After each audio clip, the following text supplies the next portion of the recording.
જય શ્રી કૃષ્ણ વિદ્યાર્થી મિત્રો, કેમ છો? મજામાં? હું જ્યોતિ પટેલ વિદ્યાકુંજ સ્કૂલમાં આપનું સ્વાગત કરું છું. આજે આપણે ગુજરાતી વિષયમાં કંઈક નવું શીખવાના છીએ. આપણા ગુજરાતી વિષયમાં સાહિત્યના પ્રકારોમાં ગદ્ય અને પદ્ય સાહિત્યના પ્રકારોમાં આપણે ક્યારેક વાર્તા શીખ્યા, ક્યારેક એકાંકી નાટક શીખ્યા, ક્યારેક નવલકથા શીખ્યા. આજે આપણે પદ્ય સાહિત્ય પ્રકાર એક ઉખાણા શીખીશું. કાવ્ય 5 છપ્પા ઉખાણા. વિદ્યાર્થી મિત્રો, આપણે અગાઉના તાસમાં છપ્પા અખાના છપ્પા વિશે ભણી ગયા છીએ.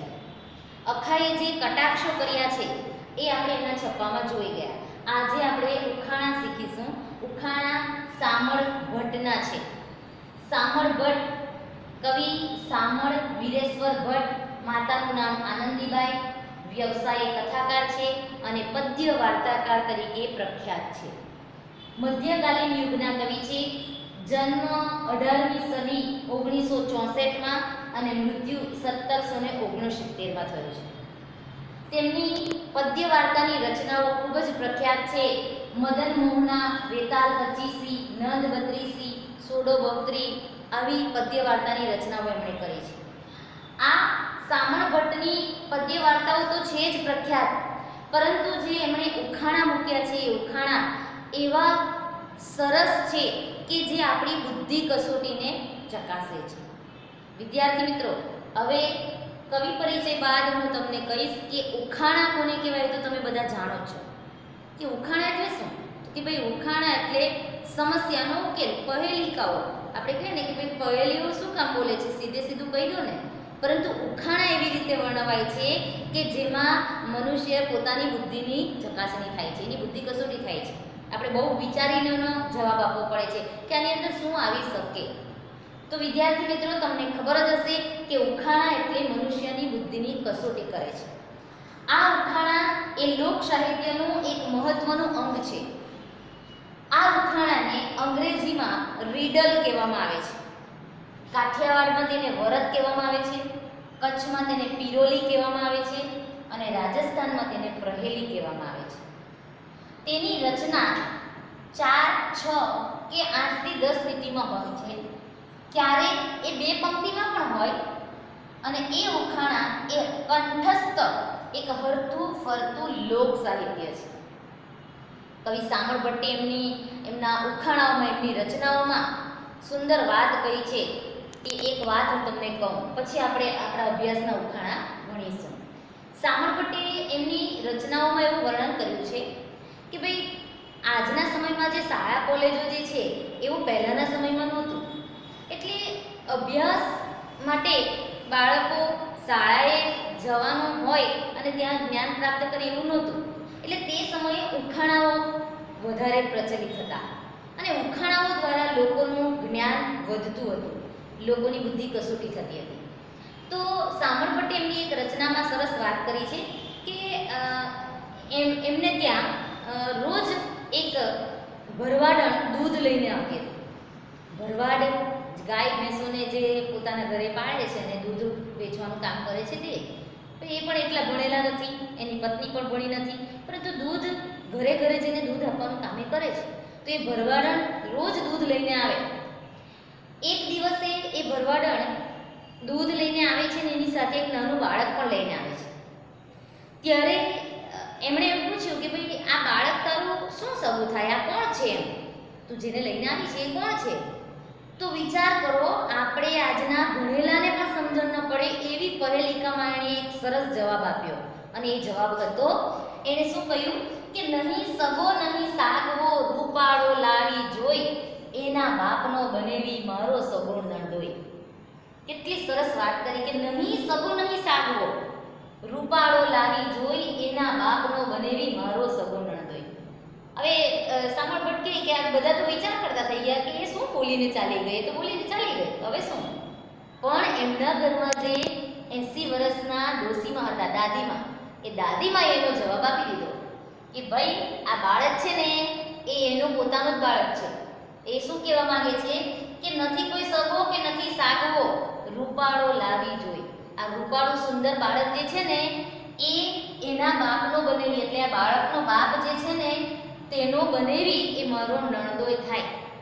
અને નણદોય એટલે કોણ? નણંદના પતિ, તે નણદોય. નણંદ એટલે કોણ? તો પતિની બહેન, એ નણંદ. એટલે કહેવાનો મતલબ કે આ બાળકનો બાપ તે આ ભરવાડનો પતિ. એટલે એણે સીધું નથી કહ્યું કે આ બાળક મારું છે ને હું એને લઈને આવી છું, પણ એણે શું કહ્યું કે આ બાળક એ એના બાપ, આ બાળકના બાપનો બનેવીને મારો નણદોય થાય. વિદ્યાર્થી મિત્રો, વિચાર કરો કે તે સમયમાં આપણા આજના જ્ઞાનને ટક્કર મારે એવા કેટલા જ્ઞાનીઓ હતા. આ જોઈને આપણને ખ્યાલ આવે કે એમના ઉખાણા આવી રીતે એ લોકો સમસ્યા આવી રીતે ઉખાણા દ્વારા, આવી પહેલી દ્વારા એ લોકો જવાબ આપતા હતા. આજે આપણે એનો ઉકેલ મેળવવા જઈએ તો માથું ખંજવાળતા થઈ જાય કે આનો અર્થ શું થતો હશે, આપણને એનો ખ્યાલ ન આવતો હોય. એટલે આજે આપણે જે શાળા કોલેજો દ્વારા જ્ઞાન મેળવી રહ્યા છે તેનાથી પણ વિશેષ આ સમયગાળામાં આવી રીતે જ્ઞાન પ્રાપ્ત થતું હતું. તો હવે આપણે આપણા અભ્યાસના ઉખાણા જોઈએ વિદ્યાર્થી મિત્રો. સામળ ભટ્ટે પ્રથમ ઉખાણું આપ્યું છે કે ચતુર નર તું ચેત એક અચરત મેં દીઠું, સુંદર રૂપ સ્વરૂપ અધિક અમૃતથી મીઠું. હે ચતુર નર તું ચેતી જા. એ આશ્ચર્ય પ્રમાણે એવી વાત કહે છે કે હે ચતુર, એક હોશિયાર વ્યક્તિ એમ પ્રશ્ન કરે છે, એટલે ઉખાણું પૂછે છે આપણને કે હોશિયાર ચતુર માણસ, નર એટલે માણસ, તું સાંભળ, ચેત, તું જરા વિચાર કર કે એક અચરત મેં દીઠું. અચરત એટલે આશ્ચર્ય અને દીઠું એટલે જોયું, કે મેં એક આશ્ચર્ય પ્રમાણે ને એવી નવાઈ પ્રમાણે એવી એક વાત, એક વસ્તુ જોઈ છે. શું છે? કે સુંદર રૂપ સ્વરૂપ અધિક અમૃતથી મીઠું. એનું રૂપ કેવું છે? સુંદર છે. એ સુંદર છે રૂપ, એનું સ્વરૂપ બહુ સુંદર છે એમ, અને એ લાગે ને તો અમૃતથી પણ મીઠું લાગે, એટલું સુંદર છે. હવે શું હોઈ શકે? હજી આગળ જોઈએ. એણે આગળ વધારે આપણને સરળ બનાવવા પ્રયત્ન કર્યો કે કાયા ઉપર હડ, કાયા એટલે દેહ, અને દેહ ઉપર હડ એટલે હાડકા, શરીર ઉપર હાડકા અને હાડકા ઉપર વાળ, ભણી જે, એટલે કે એમ બોલે છે, કહે છે સામળ ભટ્ટ કે ભાઈ દેહ છે, શરીર છે, એના ઉપર હાડકા છે અને હાડકા ઉપર વાળ છે. વાળ ઉપર છે રુધિર, અને વાળની ઉપર શું છે? રુધિર એટલે લોહી, એટલે શરીરની અંદર લોહી જે ફરે છે એ, અને સુગુણ તેના જ ગણી છે. એના બધા જ સદગુણો એણે આ રીતે વર્ણવ્યા. ખરીની ઉપર તો ખાલ છે. વિદ્યાર્થી મિત્રો, આ શબ્દ કદાચ તમને ખ્યાલ નહીં આવશે. ખરી એટલે શું? તો ખરી એટલે પશુઓ, પ્રાણીઓના પગનો નખ, એને ખરી કહેવાય. પણ ફાટેલો હોય, તૂટેલો હોય ને એ, એટલે કે કદાચ તમે ગાય ભેંસને જોઈ હશે તો એના પગના નખનો ભાગ કેવો હોય? બે ભાગ પડ્યા હોય. એક જ પગ પર બે ભાગ પડેલા હોય છે, એટલે નખ એવો તિરાડવાળો હોય છે, તે એ ખરી. તો ખરીની ઉપર તો ખાલ છે, પગનો નખ છે એની ઉપર ખાલ, ચામડી છે, અને ખાલ તે ઉપર વાળ જ નથી અને તેના ઉપર પાછા વાળ નથી. એટલે પ્રશ્ન થાય કે એવું તો શું? વળી મુખમાંથી અમૃત જરે, સામળ કહે કહો નથી. અને વળી એ મુખમાંથી અમૃત ઝરે, સામળ કહે કે કહો નથી.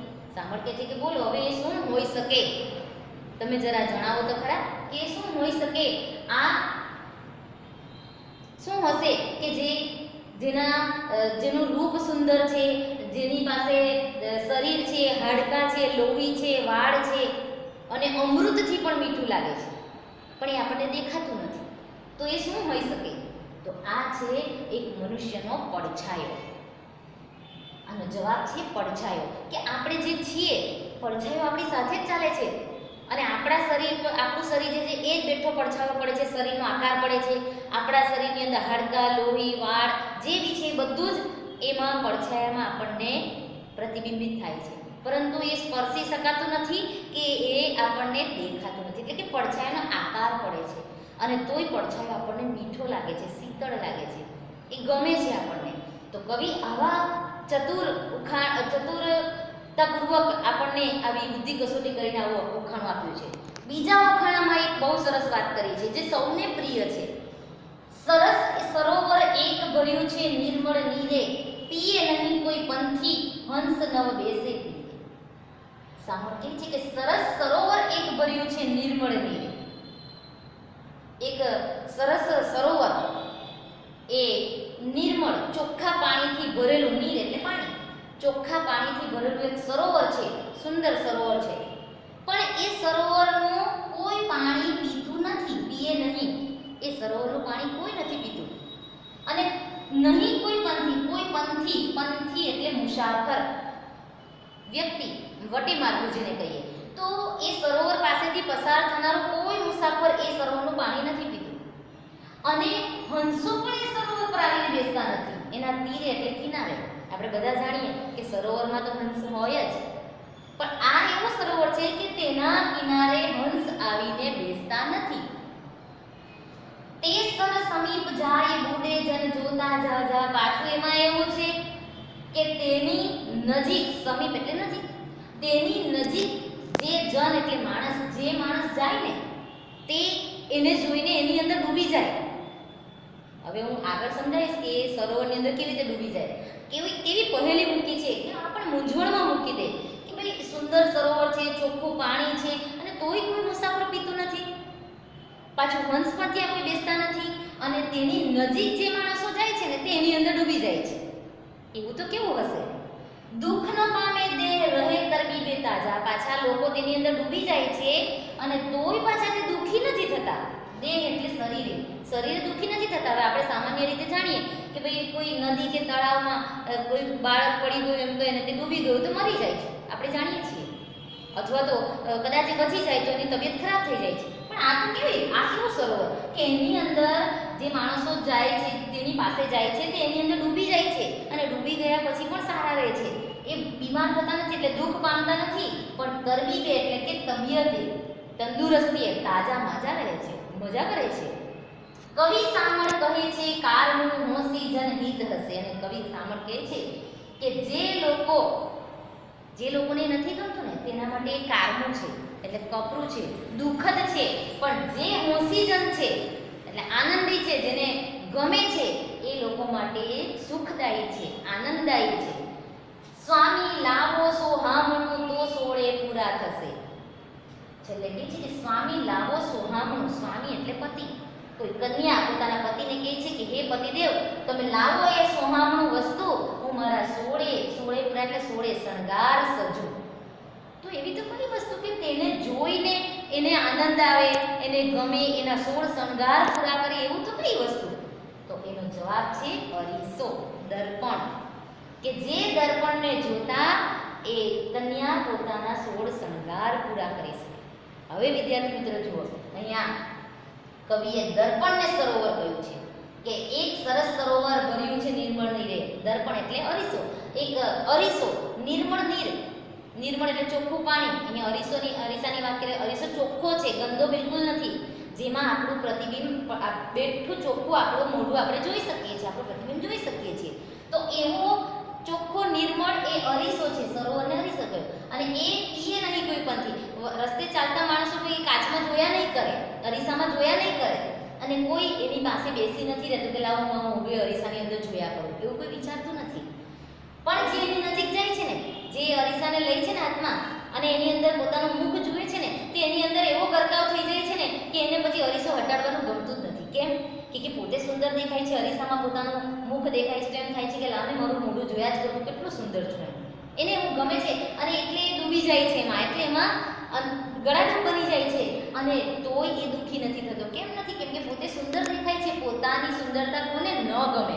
એટલે પોતે જે સુંદર દેખાય છે એ અરીસામાં એ જોયા જ કરે છે, અને એની તંદુરસ્તી સારી રહે છે. કેમ કે એમ રોજ અરીસામાં તમે વિદ્યાર્થી મિત્રો, તમે પણ સવારે વહેલા ઉઠો, નાહી ધોઈને તૈયાર થાવ તો અરીસામાં પોતાને જુઓ ને કે મેં સરસ કપડાં પહેર્યા છે, યુનિફોર્મ પહેર્યો છે, વાળ બરાબર ઓળ્યા છે, પાવડર લગાવ્યો છે, હું કેવો દેખાઉં છું જુઓ છો ને, તો આપણે પણ કહે ને કે હા બરાબર છે આજે. ને ક્યારેક આપણે કંઈક દુઃખ હોય, આપણને કંઈક ચિંતા હોય, તો આપણું મોઢું નાનું નાનું ઉતરેલું હોય તો આપણે શું કે આજે યાર મૂડ નથી. અરીસામાં પણ આપણું મૂડ છે કે નહીં આપણને દેખાય છે કે આપણે દુઃખી છીએ. અને જો આપણે ખુશ હોઈએ ને તો વારે ઘડીએ જરા વાર અરીસામાં જોઈએ, શું કહે હું બહુ મસ્ત છું. અને રોજ આપણે છે કે હું આજે રોજ સારો દેખાઉં એવો પ્રયત્ન કરીએ. તો અહીંયા આ લોકો પણ, જે લોકો અરીસાની નજીક જાય છે કે એને જુએ છે, એ અરીસામાં પોતાને જોઈને ખૂબ ખુશ થાય છે. સામળ ભટ્ટ કહે છે કે જે લોકોને એ અરીસો અમુક લોકો માટે કારનું છે, દુઃખદ છે. કોના માટે?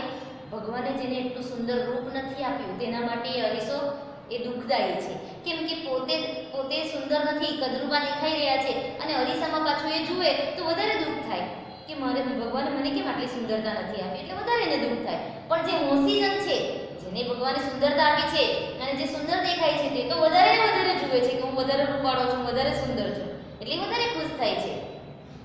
સ્વામી લાવો સોહામણું. છેલ્લે કવિ એવું કહે છે કે નાયિકા એટલે કે કોઈ કન્યા એવું કહે છે એના પતિને કે હે પતિદેવ, તમે લાવો એ સોહામણું, એ સાધન એટલે કે એ અરીસો કે લાવો, એની અંદર હું મારા 16 શણગાર પૂરા કરું. કઈ રીતે? અરીસામાં જોઈને સાજ શણગાર કરે, ક્યાંક અધૂરપ દેખાય ચાંદલા તીતલી કરવામાં તો એ અરીસામાં જોઈને પૂર્ણ કરે અને એ પોતે સુંદર દેખાય છે એ વધારે સુંદર દેખાવા પ્રયત્ન કરે છે. તો વિદ્યાર્થી મિત્રો, હવે તમને ખ્યાલ આવી ગયો હશે કે સામળ ભટ્ટે આપણને 2 ઉખાણ આપ્યા છે. એક છે આપણા માટે દર્પણ એટલે અરીસાનું અને બીજું પહેલું છે આપણે પડછાયાનું અને બીજું જોયું દર્પણ એટલે કે અરીસાનું. તો વિદ્યાર્થી મિત્રો, આવી રીતે સામળ ભટ્ટે આવી રીતે પદ્ય વાર્તાઓની રચના કરીને આવા ઉખાણાઓ પણ રચ્યા છે અને આવા ઉખાણા દ્વારા આપણી બુદ્ધિ કસોટીનો પરિચય કરાય છે, એટલે કે આપણી બુદ્ધિ કસોટી કરાય છે. તો વિદ્યાર્થી મિત્રો, તમે આ ઉખાણાની અંદર કહેવામાં આવેલી બાબતને બરાબર સમજી ગયા હશો. હવે તમારે આવા કેટલાક ઉખાણાઓ તમારે નોંધ સ્વરૂપે તમારી નોટબુક્સમાં કરવાના કે જેથી તમે એ ઉખાણા કોઈકને પહેલી રૂપે પૂછી શકો છો અને એને એ ખબર પડતી હોય એટલે કે એનો જવાબ આવડે તો આપણને ખ્યાલ આવી જાય કે એની બુદ્ધિ કસોટીને આપણે ચકાસણી કરીએ કે એનામાં કેટલી એ ક્ષમતા છે, સમજણ છે, આપણને એનો ખ્યાલ આવી જશે. બરાબર? તો વિદ્યાર્થી મિત્રો, માનું છું કે તમને આજે આ ઉખાણામાં મજા પડી હશે. ફરી પાછી તમને મળવા આવીશ ત્યારે તમે મને બીજા ઉખાણા સાથે મળશો. ત્યાં સુધી રજા લઈએ. જય શ્રી કૃષ્ણ.